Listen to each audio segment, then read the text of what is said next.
If you can see the game doing well and you have the time to put into it, do it. If you are in the right situation to not have to worry about your money and to not have to worry about like how your bill's gonna be paid, go all in and do that one game if you want to. It is very, very hard to start as a streamer in multiple different games because you don't find like a small community in each game pocket.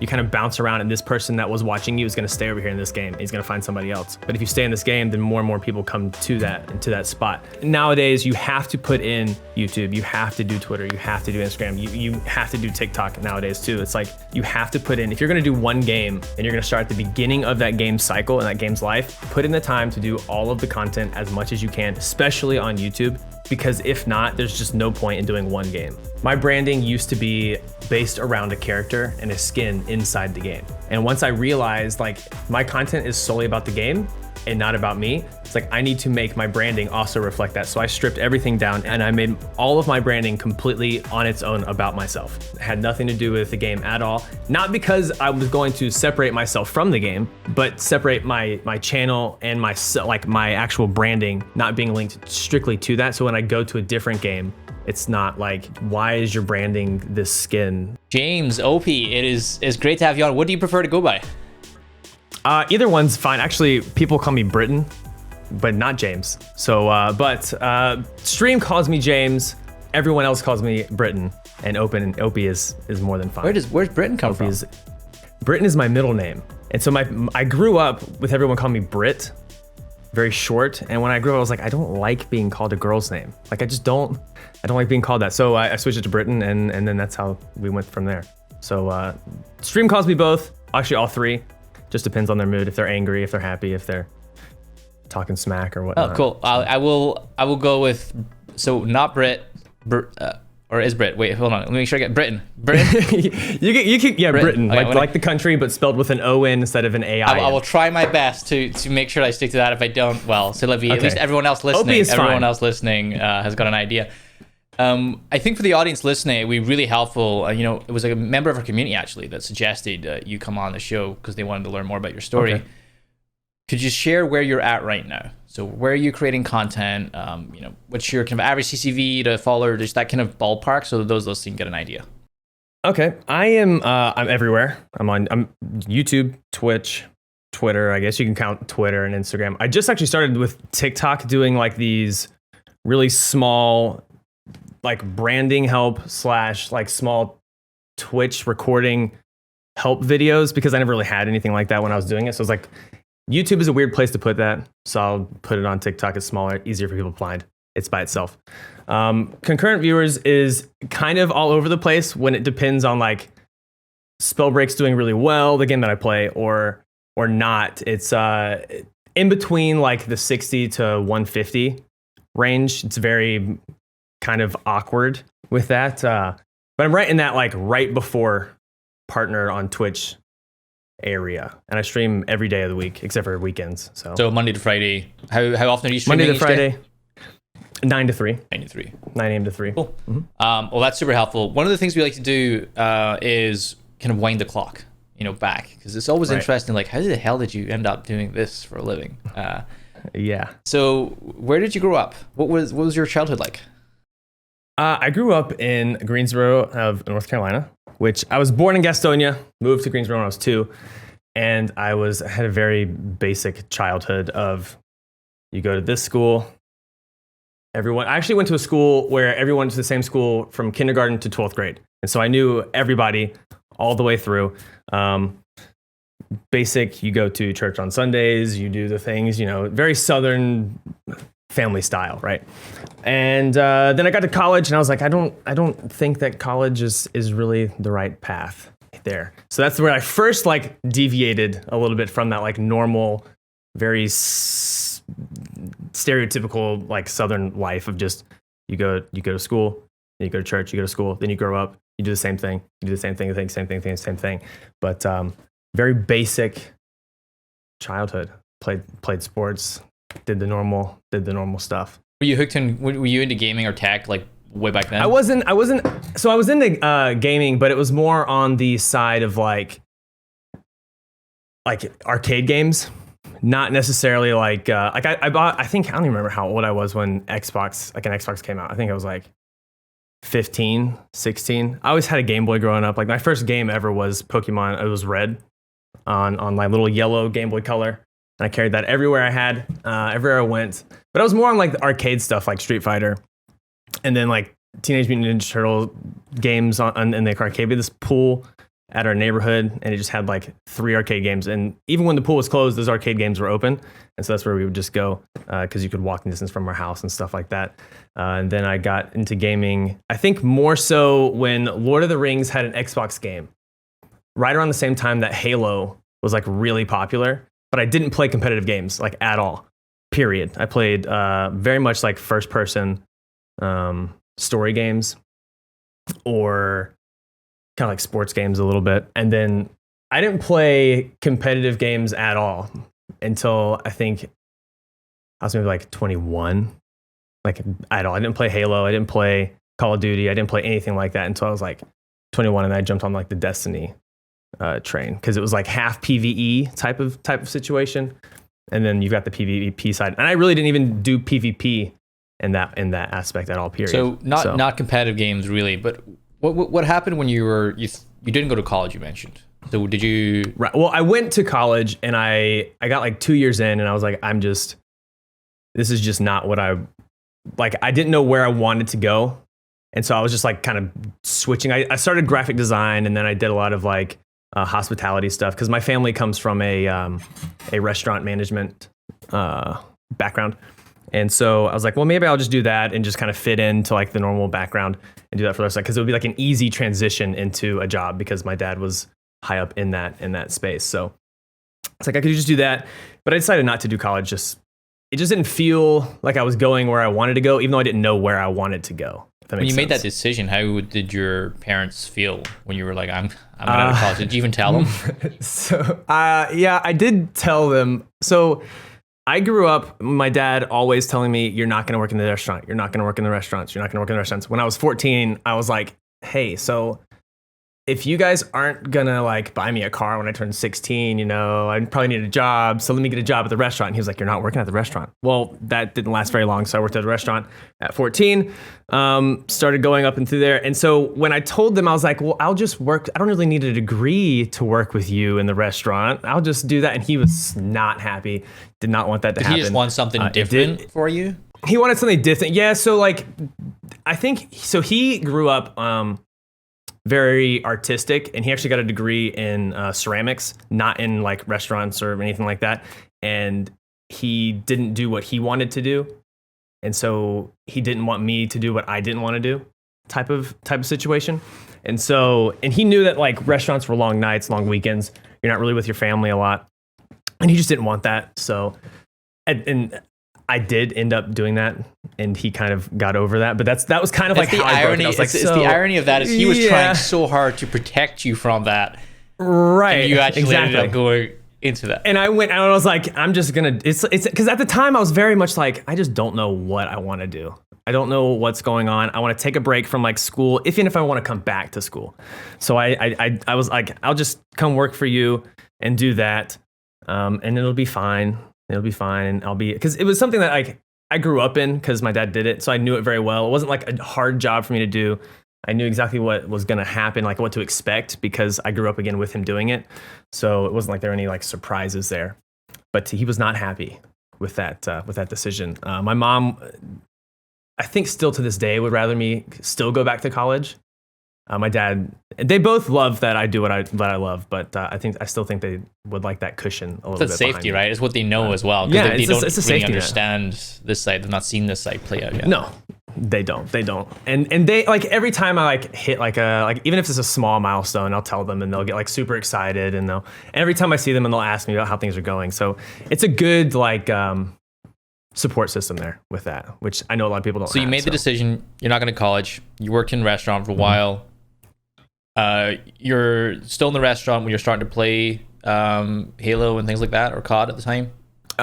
When I was playing Destiny, yeah. So I was playing Destiny on the weekends, and because I was I transitioned This is actually funny. Through the job that I was working with my dad, I got a different job working with a beer distributor to install and sell draft beer systems, which is a really cool job.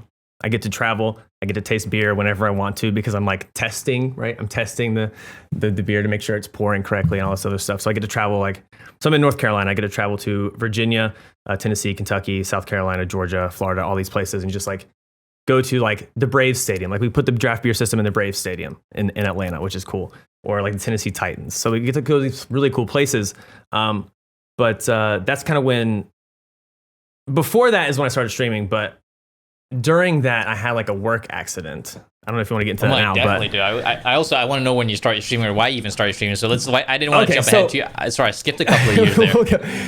We'll go. So I started working this job where I was actually at the beginning of it. I started like doing like line cleaning for the beer companies. Which a lot of people don't realize you have to like clean your beer lines or like gunk gets like because it's. I did the same. I was a bottle cap company where they made bottle caps for like spirit bottles. Oh yeah. And the amount on the production line, the amount of gunk and stuff that just accumulates. It's good because it's like yeasty beer. It's like micro. It was pain. Gross, it was right? pain in the spirit industry. Yeah. It's a bad time. So anyways, I started doing that and I was playing Destiny on the side and one of my buddies, it was a weekend and I didn't work weekends. So one of my buddies, I used to watch Twitch. Let me back up a little bit. I used to watch Twitch on my PlayStation. So I never was a PC gamer ever. And the reason actually I got a PC was to stream my PlayStation stuff, which is funny. We'll get to that. But I was playing Destiny on my PlayStation, which I used to watch Twitch on. I used to watch like Gathalion. How did you get into it? Like, how did you start watching people on it?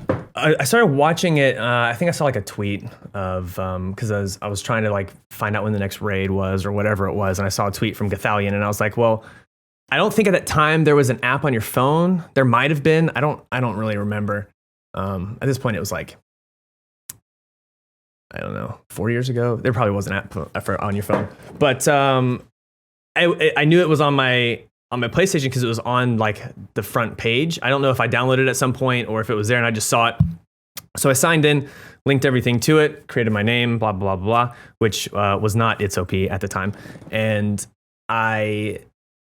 my buddy requested to watch my gameplay because he was at work, and I didn't know that it would go through Twitch to his phone so that he could watch it. And so I ended up streaming to him for like 4 months. Had no idea that like there was a chat, had no idea that I was getting followers, hilarious. Had no idea what was happening. Using the broadcast function in I was just and I had no idea that I was doing it. Exactly. I had no clue. So I at some point I was talking to I transitioned to like Fortnite, like everyone does at that point of like September of like 2017. Transition 16, because you just wanted a new game, or transition because it was your content? I just wanted a new game. No, I didn't know I was making content at this point still.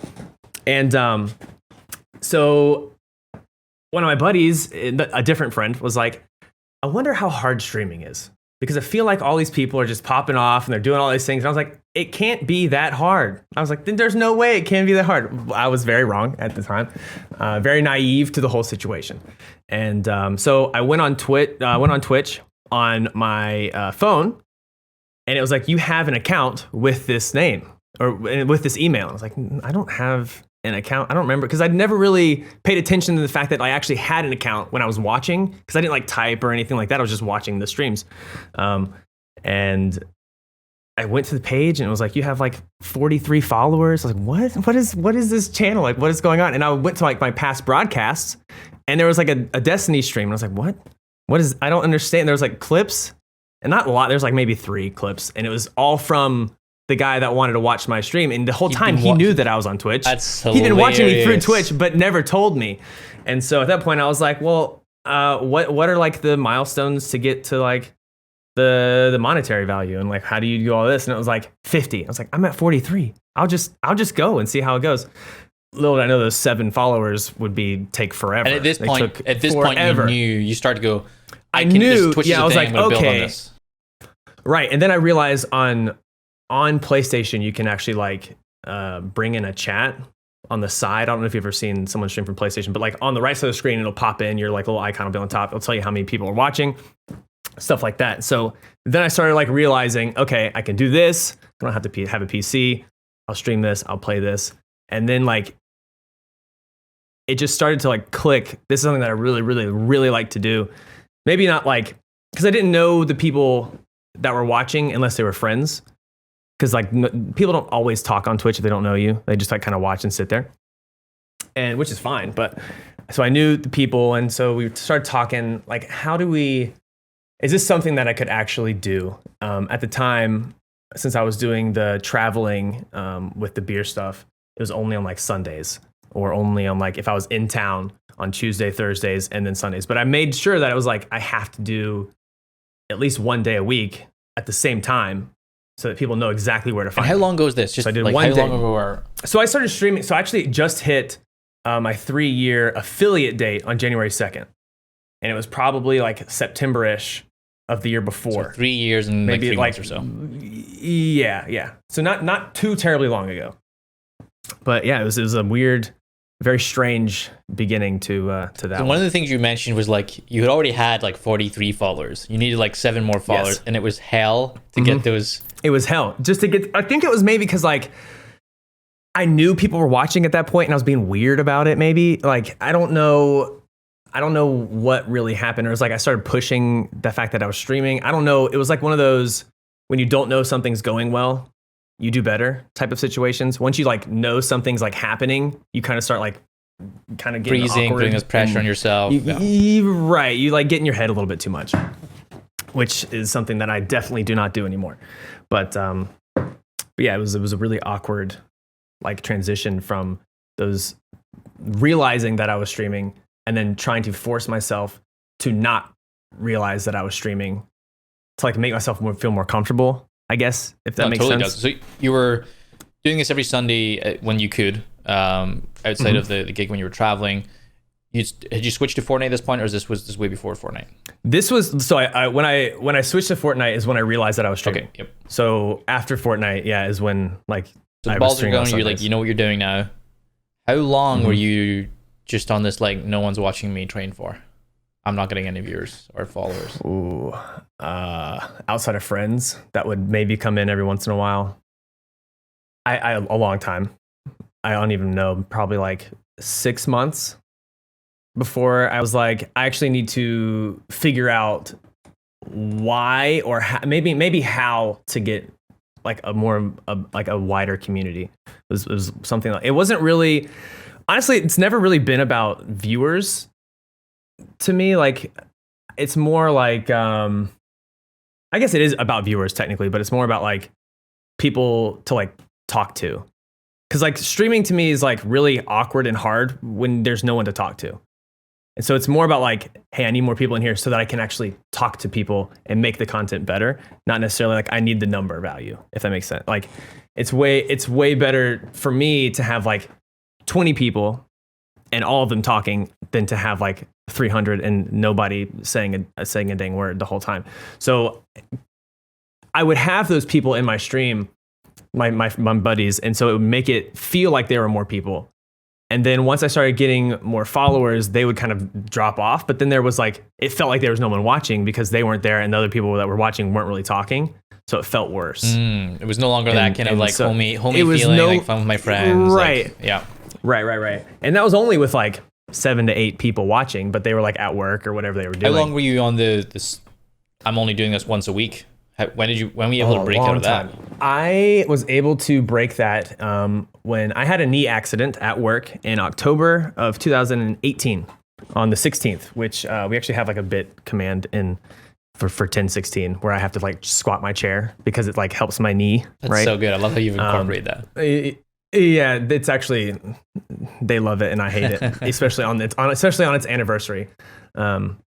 But so I had a work accident where I was installing a draft beer system in October of 2018. So this is like right before I was able to kind of come home because I couldn't like walk for a long time. But I was holding a beer system that was attached to the ceiling, and there was a metal drip tray on the bar top because it was outside and it was an existing one. So we had to take out the one that they had and put in a new one.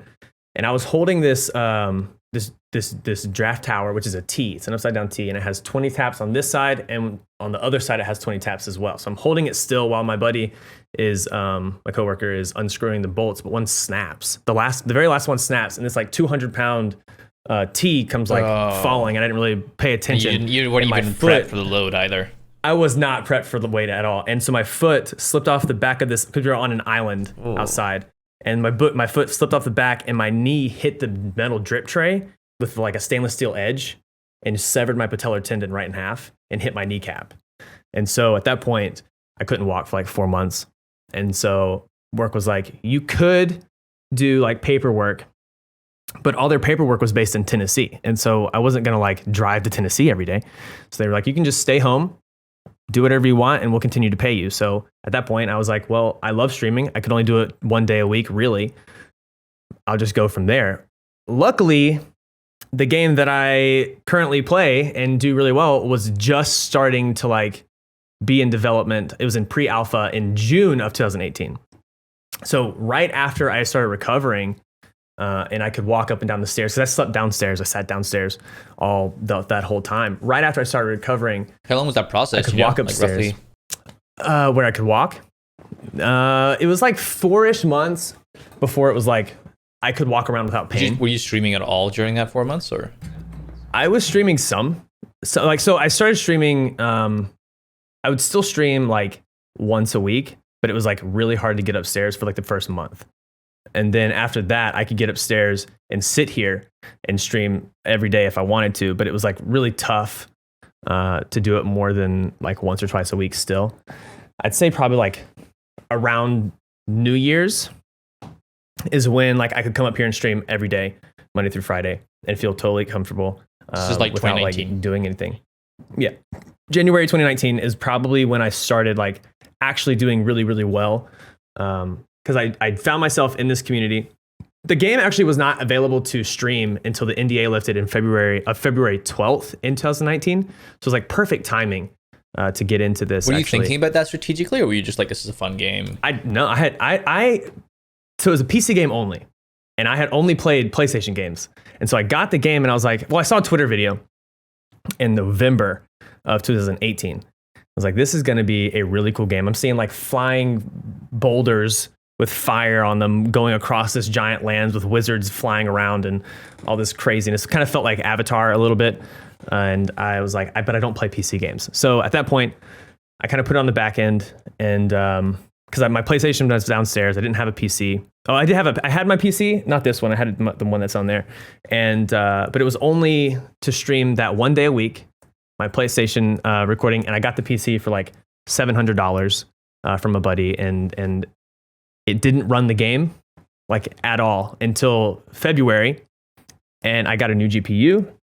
And so I was like, I'll play the game January to February. It didn't really work out very well because it wasn't going very well, but I had kind of ingrained myself in that community enough to where they knew that I streamed. And at that point, I think I was averaging like 10 to 15 viewers a stream, which is not like small, like terribly small for like someone who's very new, only streams 1 day a week. I mean, a lot of people stream on Twitch with like 0 to 5. So I see that as a good starting point to get into a new community with a very small game. And so February 12th comes around, and the game is like, it goes into beta, or no, it goes into alpha. So its NDA is now lifted. I can stream on Twitch, and I was streaming it Monday through Friday. And I have done that since then to this day with Spellbreak. One, that's awesome that it's like a weird confluence of events. How you kind of haphazardly, it's very strange. Haphazardly got into it, and then the accident, which was a forcing function, which ended up being, I guess, a blessing in disguise in some ways. It did. Mm-hmm. When you were streaming consistently, when you were feeling fine, you kind of had the option to like, go back to work at this point. But you were saying, I'm going to stream Monday to Friday. They wouldn't let me come back. I still couldn't bend my knee. And so in order to have my job back, because I was like installing draft beer systems on ladders in really tiny crawl spaces, I'd have them like crawl on my knees and do all that stuff. I couldn't bend my knee probably until like halfway, like a half a year ago. I still couldn't bend it. Like even just walking around, I was like a peg leg, and bending it was like excruciating pain. I mean, still to this day, it feels like there's a little bit of like a screwdriver stuck in there, but it's not like, it's like kind of numbed out at this point. And I'm starting to learn now, like maybe a month ago, how to run again. So it's still like in this really weird process. I don't remember what your question was. Actually, specifically, I was trying to dig in, like, you didn't go back to work or get a job. You were streaming, right. And like, how did that go down yourself, but then also with your parents? So I was still getting paid via work until September of last year. So that was that was like your workers' comp thing. Like my workers' comp paid me up until that point. And so September is actually, this is actually hilarious, weird coincidence as well. The day of my workers' comp case where they wanted to settle everything was the exact same day as Spellbreak's launch date, like official launch date. That's some voodoo stuff. I couldn't right there. stream. Yeah. I couldn't even stream the game that I have been pushing and pumping this whole time on the day that it launched, which was, it was tough. I did end up streaming that morning for an hour. And then after my case for like 3 or 4 more hours. But yeah, so I ended up getting paid that whole time. So it really wasn't a conversation that I had to have with anybody at that point, because they didn't want to push the case forward. They kind of wanted to like ride it out. We kind of have a theory that they wanted to close the company down and not really go anywhere with it. So they were just like letting it bleed out kind of with workers' comp and all this other stuff. Because I was not the only workers' comp case at the time. There was 5 others in my exact position across the nation with them in that same position. So I think they were getting some kind of heat from like OSHA or something maybe. So they just kind of wrote it out from October of 2018 to September 3rd of 2020. So, and that whole time I just streamed from February of 2019. Every day, didn't really have to have a conversation with anybody because I was getting paid my exact same salary and it's non-taxable. So you can't really do anything, and you can't go find another job while that's happening, or it forfeits all of your workers' comp. So you just kind of have to like sit there. So even though it was a really terrible accident, actually ended up being the reason that you can do what you're doing today. Huge blessing. Exactly. 100%. And I was a very active person before. Like I love hiking, I love snowboarding. I played soccer in leagues till that day. I was actually still in a league when I got my accident. And I still can't do any of those things today, but it allows me to do what I love every day in a job that I don't hate and dread going to. So I'll get there eventually, but I'm just not there yet. I can run up to a mile right now, which is huge, I think, for where I'm at. No, it's awesome. When you we're doing this Monday to Friday, and you started to kind of grow your viewers. Like at this point, you launched a Spellbreak, you had a community already, it was like 15 viewers. At what point did you kind of mentally shift, like, this is something I am invested in, I'm going to continue to grow this? Wow, there's like people are donating, like there's subs. When did that kind of mentally just shift a little bit from, I'm playing games anyway, I'm just going to stream it because it's fun, to there's kind of like a job here? I would say from the beginning, I kind of saw the potential in Spellbreak very, very early on. Like I said, from that Twitter video that I saw before I even started playing the game. And I knew that there was something here with the game. And I didn't necessarily think of myself in that position of like content creator, streamer type of thing, but I knew that the game could go far. So if I started in the game early on, I was like, if this game does go well, I'm already well known in the community at the point of alpha and an NDA drop. If I continue streaming it every single day, if I make content in it from now until its release date, I'll be even more known. I should be like a community name. And so at the very beginning, I kind of had in my mind, like, I'm gonna shoot for this goal. This is gonna be something that I'm gonna do. So I think once I found Spellbreak, once I started streaming it, in like February, once the stream started going well, it's like I'm gonna shoot. I'm just gonna go for it. It's not gonna be there's like a for fun type of situation. I have maximum of 2 years at this point because of workers' comp is 2 years. And at that point, you have to apply for like disability. And I was like, I know that this company is going to push it to 2 years. So I have a minimum of 2 years where I can try my absolute hardest at making content. And if it goes well, then there we are. If it doesn't go well, I didn't lose anything because I was having to sit home anyways. So I knew right from the get-go, probably February, like midway, maybe at the end of February, midway through March is where I was like, okay, we're gonna do this, because I saw the potential early in the game. And then once I saw that like there was viewership even though it was small, there was viewership growth from February to March, and it just kept building. Granted, it was a small build, and I didn't take all of the advantages I should have because I didn't really know what I was doing. Like I didn't know that I should be doing YouTube. I didn't know that I should be posting clips to to Twitter or Instagram, or using all these other sources of social media. But I knew that streaming was going well, and I was just going to go for it. You're going for it. How supportive is your family and kind of friends around you at this point? Friends where it was kind of an interesting conversation, because you want to think that your friends are going to be like, yo, that's so cool. You can play video games and do all this other stuff. And then it quickly turns into, but how much money is it turning into? Like, is it actually doing anything? Or are you just like seeing like one or two people come by more a day? And friends will always like kind of jokingly give you that like, oh, it's not a real job. You're not really doing all this stuff. Actually, this is a really funny story about that. I had a friend come into, we have talked about this. Me and him have talked about streaming for the whole time, but he's never actually come into chat. And probably about 2 months ago, maybe even less. This name comes into chat. I don't recognize it at all. And it doesn't have like, I should have recognized it because it has his name in it. But like, there's so many people with the name on Twitch, like you have no idea. And they come in, all they say is, this isn't a real job. That's all it says. And so my mod immediately was like, ban, which we don't ban people in my chat like ever. So it was kind of like one of those weird situations where it just happened to be my buddy, because he texted me right afterwards and all it said was, this isn't a real job, like as a joke. But there's always that like, are they joking type of feeling about it when it comes to the friends. Like my family is very supportive. They like, it's not something that it was ever really, more so it was more along the lines of like, you can actually do that. You can get in front of a camera, because I've always been really shy. Yeah. It's like you can actually get in front of a camera and like have people talk to you. But like, what's that? Like, I don't understand that. I was like, well, Dad, you watch Clemson play football every Sunday and it's just a game, right? And he was like, oh, I guess that makes sense. But I just don't play video games. I was like, exactly. It's like, I don't consider myself a pro at a video game, but it's kind of that same like newscaster watching video game type of situation. I tried to explain it that way to him. And so that actually worked really, really well. And so he's very supportive. My mom's very supportive. My wife was very supportive, but was very concerned about the monetary value as well. So we skipped that a little bit. Okay. How long have you been married for? We just hit 3 years. In December. So that was almost at the time of your accident then.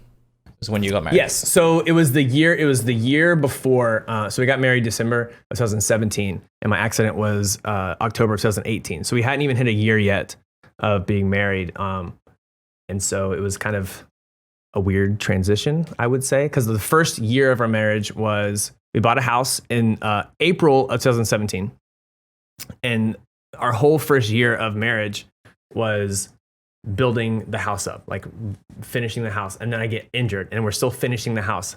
And then now I'm streaming. And now it's like been very much just like compacted stuff going on. So it's been a very strange, weird ride, but she's been great through the whole thing and has actually been very supportive, which I did not expect. Yeah, I mean, I'm sure her world, like she did not expect her world to change the way it changed either. Not at all. Cause she's a very stats, science driven person. And as you know, like Twitch and YouTube is kind of up and down and very hard. Not very to, like, predictable or linear, Yeah, it's very, very unpredictable. And you can't really be like, well, I'm going to get to this point at this time and then show them like how, because they don't really understand that. It's kind of hard to show somebody who doesn't understand content creation, like how, like what your ways to get to that goal is. Because they just don't understand those goals. They don't understand like the steps to get there either. So you can do your best, but it's been kind of weird in that situation. So at what point, your mates and your buddies can make fun of it or just joking a little bit or didn't get it. It probably says more about them than it does about you, to be honest. But yeah. You're at this point where you've got3viewers, you're kind of in tight with Spellbreak, you're nailing the community, you're starting to make revenue. Did you like start to think this is a business, or was that just a foreign concept? I did not think about it as a business until I was reached to buy a sponsored type of thing. And I was like, oh, but how does that work? Because then I'll have to because in North Carolina, once you get to a certain monetary value, it's no longer a hobby and you have to claim it. And I wasn't hitting that monetary value for a very long time, and probably until like a year ago. And it's not a very large. I think it's like $2,000 or something a year, and then it's like a hobby. So it's been strange, like, to realize that you actually have to have like right now we're actually going through the steps to get like a bank account and do things like separately, keep the finances separate. Even though we're still small, like very, very small. We just wanted to keep it separate from the beginning, if that makes sense. But I absolutely recommend most content creators do that. It just makes your life easy. They don't. It just makes it so much easier. And my wife is honest to God. Like, if it was just me, at this point, I would still not think of it at all. Period. My wife is like on top of everything. She's very much, like I said, she's very stats and science driven. She's very much in charge of the money in the relationship, because I just like don't. It's like something that doesn't really click in my head very much. So if it wasn't for her, I would have no idea that I would even need to have it as a business, to think of it as a business. It would still probably just be like, hey, I'm hanging out with the friends and you're tossing me some dollars for like a taco or something. Like, it's like, it just still wouldn't click in my head, I don't think. But she's made it very clear that like, hey, you have to start doing it this way, or you're going to be in a very large world of hurt, trying to figure it all out later. No, absolutely agree. We fast forward a little bit. You said you went full time. At what point? How long ago was that? Full time was. I started doing it full time right after my accident. Probably February 12th was NDA lift. So right then is when I started streaming Monday through Friday. Just to grind it as much as possible. Are you at the point where workers' comp is expired? It was 2 years, right? So is that expired, or is it? So workers' comp was still going, because that was only. So it was October, November, December, January, February. That was only 5 months after the fact that it was started. And workers' comp didn't actually start until 3 months in. So it was only 2 months into workers' comp. I still had 22 months left of workers' comp to go. And I don't think I actually hit workers' comp ending, actually. It shorted by like 3 months, 4 months. So still 3-4 months left? No, because we closed in September of 2020, so there was still 3 months left after that point. But we closed the case and all that stuff. So at that point, I was on my own. The September 3rd, Spellbreak's release date, and I'm on my own. No longer have a backing. And at that point, I think my average for that. This was an explosive. This is a funny story about Stone. That I don't know if you know this story, but I'll tell it in a second. So on launch, I don't even know if Stone remembers this, and this will be funny if he doesn't. On launch, we're averaging so Marcus had been doing the same thing as I was doing. He was streaming. If you don't know Marcus also plays Spellbreak and does YouTube, but he was streaming every day, and I was streaming every day, and our averages were like, normally before that, he was averaging like 30 to 40, and I was averaging like 40 to 50 at that point. And it was like, it just exploded. And he was averaging like right around 1K on launch, and I was averaging right around like 700 for like a month.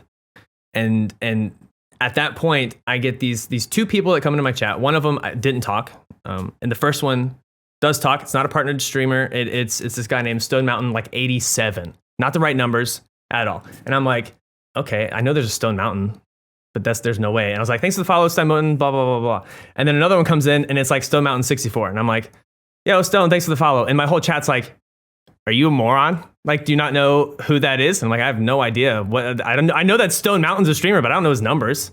Like, there's two of them. I don't know who it is. So at that point, it was like cruising, crazy. And we thought it was just going to keep going. But Spellbreak has this like fundamental problem of not having enough content. And not getting patches out quickly. And so it dropped like really quickly. Mine dropped because at this point I was not doing YouTube. And that's something I really should have done, because Marcus, like I said at the beginning of launch, was averaging less viewers than I was, which is totally fine. But because he had been doing Spellbreak YouTube, for that whole time period from alpha to launch, which was almost 2 years. His shot up so much faster because people were searching the terms on YouTube and then saw his name at the top of Twitch. And his stayed up high. Like his viewership stayed 1,000 for, I want to say like two to 3 months, maybe a little bit less. And mine dropped down to 120 because people were finding the YouTube people instead, and the people who weren't staying were kind of just like stopping around. And mine stayed 120 for like 6 months, and then it would drop, and then it would go up, and then it would drop, and it would go up.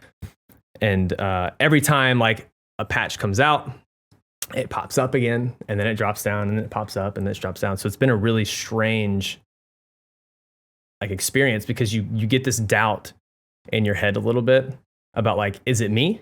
Is it my problem? And that's when I actually started turning off my numbers. I just stopped turning. I don't know how many people are watching at OhPee. I don't know like how many subs. I don't see followers, stuff like that. I do now with the subs because of I need to know for the wife, just so I can like talk it out. But it's been weird. It's been very, very strange. Yeah, I mean, I think for those listening, going in on one game, like your identity is tied to that game for the last few years. Right. That's a decision, right? And it can be really hard to ever undo that decision too. What would you say to someone who's like thinking like there might be some games? I think what's that game that's coming up? Starts with a V. Valheim. Yeah, it's coming up. Valheim. Yes, I saw that. My community was trying to get me to play that today, and I just we'll see. So that's and like there's probably creators like thinking that's the same way you were back then about Valheim. What would you say to them when they're thinking about these new releases coming out? If you can see the game doing well and you have the time to put into it, do it. If you have if you are in the right situation to not have to worry about your money and to not have to worry about like how your bill's going to be paid, go all in and do that one game if you want to. It is very, very, in my opinion, it's very, very hard to start as a streamer in like multiple different games because you don't find like a small community in each game pocket. You kind of bounce around, and this person that was watching you is going to stay over here in this game. He's going to find somebody else. But if you stay in this game, then more and more people come to that into that spot. But you have to. I feel like nowadays you have to put in YouTube. You have to do Twitter. You have to do Instagram. You have to do TikTok nowadays too. It's like you have to put in. If you're going to do one game, and you're going to start at the beginning of that game's cycle and that game's life, put in the time to do all of the content as much as you can, especially on YouTube. Because if not, there's just no point in doing one game, I don't think. That's great advice. There's just no point. I wanted to, before we wrap, because we're almost at time, I wanted to wrap on this transition to full time and what that means. There's there's a pressure on you, there's bills to pay, there's the kind of relationship has changed slightly now with streaming. How has that experience been for you? It's been kind of, I wouldn't say disappointing. That's not the right word. The right word is awkward. It's been like, I thought when I started going full time was because of the, I'm not going to say full time was when I was getting paid. I'm going to start with like September 3rd when I was no longer getting paid from work and Spellbreak came off. At that point, when we were averaging those high numbers and we were getting paid like with those, like what the monetary comes with those numbers, I was like, this is going to go very, very well. But then you quickly realize that those numbers are because of the game and not necessarily you. And so when it drops off, you have to be ready and you have to have your money in the right place. Because if you don't, it's going to be really hard for you to continue to go full time. And I'm in that spot right now where it's like, if my wife did not have the job that she has, I would probably have to get another job because I'm in that like really awkward, like right on the cusp of like being able to support myself solely based on streaming. And it's like when I said disappointed, it's because it was like I saw that growth and then it fell. It does grow each time there's a patch. Like there's a new patch coming like roughly around like March 9th, a new chapter, everything with a bunch of new stuff in the game, new game mode, new ranked stuff. And I would fully expect it to go high again. And now because of that, I expect it to fall again. And so I'll always have that in my mind of I need to have it secure and not get hopeful. So like a lot of people will get to that point and they'll start buying like microphones, they'll start buying like cameras, they'll start buying headsets, they'll start buying mics and all this other stuff. This mic right here is actually from 2012 when I started doing audio engineering in school.